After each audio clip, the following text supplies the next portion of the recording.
So Sn95 Mustang. Was having issues last night. I came out to start it. It hadn't been started since I had parked it last. Nothing had really changed. But it would just do this.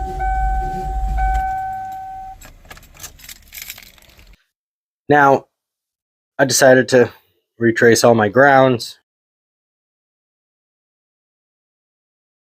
This very well may have caused it. Run new grounds just to be safe for, And I traced the noise over here into the passenger side front fender. My assumption is it's wiring going to the CC, whatever it is. It's a module that controls all kinds of different things. It's got little relays in it.